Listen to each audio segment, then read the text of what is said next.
Students, आज हम सीखेंगे इंग्लिश लर्निंग। तो इंग्लिश लर्निंग क्यों इम्पोर्टेंट है, कैसे सीखना चाहिए, उस पर थोड़ा सा डिस्कशन करने के बाद आगे बढ़ेंगे।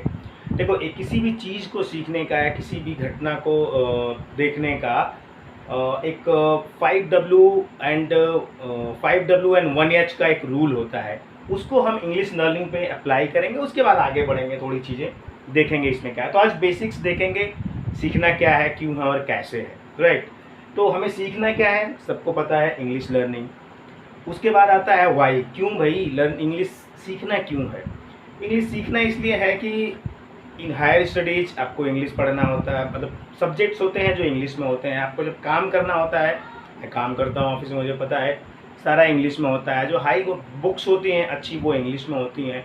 There are lot of opportunities हैं जो इंग्लिश स्पीकिंग और उनके लिए होती हैं।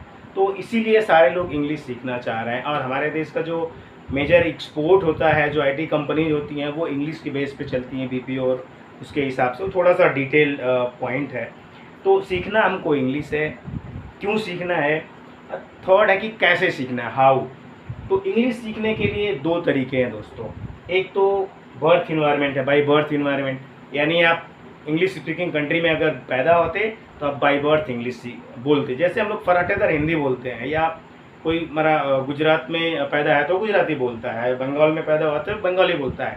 तो वो बाई बर्थ होता है। हम by birth Hindi speaking country में है तो बाई डिफ़ॉल्ट हम लोग हिंदी बोलते हैं। लेकिन अगर बाई बर्थ आप इंग्लिश स्पीकिंग कंट्री में पैदा होते तो आप बाई बर्थ इंग्लिश बोलते, बच्चे से पैर से ही इंग्लिश बोलते। क्योंकि जो इंग्लिश स्पीकिंग कंट्रीज़ है वहाँ पे झाड़ू लगाने वाला भी इंग्लिश बोलता है, फर्राटेदार। और मतलब झाड़ू लगाने वाला डिमीन नहीं कह रहा हूँ, मतलब एक बात कह रहा हूँ कि छोटे लेवल का भी आदमी और प्रधानमंत्री भी इंग्लिश बोलता है। हमारे यहाँ का हम लोग भी हिंदी बोलते हैं, हमारे यहाँ का प्रधानमंत्री भी हिंदी बोलता है।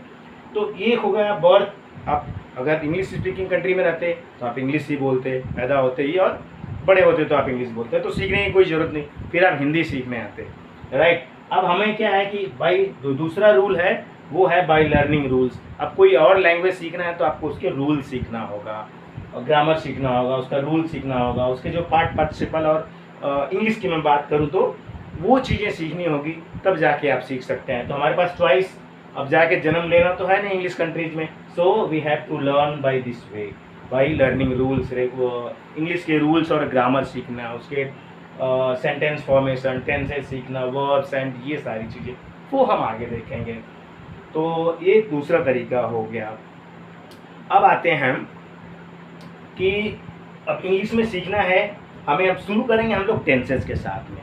टेंसेस, अब इसको मैं थोड़ा सा, टेंसेस हम नेक्स्ट वीडियो में देखेंगे। हमने एक और बना रखी है, तो उसमें टेंस को पहचानना कैसे है, वो सारी चीज़ें हमने बेसिक कर रखी है। नेक्स्ट हम फिर से शुरू करेंगे उसको कि टेंसेस को पहचानना कैसे। तो ये हमने चीज़ें देखी कि इंग्लिश सीखना है हमें, और कैसे सीख सकते हैं बाई बर्थ। और कोई भी चीज़ें हैं, आप कोई भी लैंग्वेज है, वो इंग्लिश पे ही नहीं, कोई भी है, आप बाई बर्थ सीख सकते हैं। और दूसरा है कि भाई उसके लर्निंग रूल एंड रेगुलेशन पे। इंग्लिश ही नहीं सीखते हैं, बहुत सारे लोग आजकल जर्मन सीख रहे हैं, फ्रेंच सीख रहे हैं, क्योंकि वहाँ पे जॉब अपॉर्चुनिटी बहुत ज़्यादा है। आप वहाँ पे जाके भी कर सकते हैं बाई स्टेइंग इन इंडिया। आप ऑनलाइन वर्चुअल, मेरे कई दोस्त हैं जो जर्मन और फ्रेंच में काम करते हैं, तो वहाँ पे भी बच्चे तो अलग अलग लैंग्वेजेस लोग सीखते हैं। तो हमारा अभी जो मेन फोकस है इंग्लिश लर्निंग के लिए, तो ये दो तरीके हैं, उनको हम लोग अपनाएंगे और इंग्लिश सीखेंगे।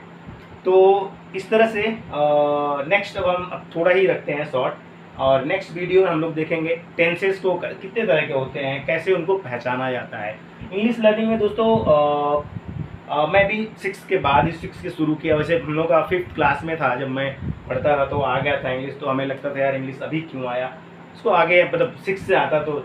लेकिन उसके बाद 7th के आसपास आई थिंक एक मुझे ग्रामर का एक रूल चार्ट मिला था। वो ग्रामर के रूल चार्ट से आई जस्ट मेरा इंग्लिश का जो फ्रेमवर्क था, जो कहते हैं एक फ्रेमवर्क क्लियर हो गया था कि टेंसेस, उसके साथ हेल्पिंग वर्ब, और वो जो सारा सेंटेंस फॉर्मेशन का रूल होता है वो क्लियर। उसके बाद मेरी जो सेंटेंस फॉर्मेशन थी या पढ़ने की स्पीड थी, दैट वो बेटर हो गई। तो वो चीज़ें मैं शेयर करूँगा धीरे धीरे कैसे हमने करना है, राइट। तो आज के लिए इतना ही, थैंक यू।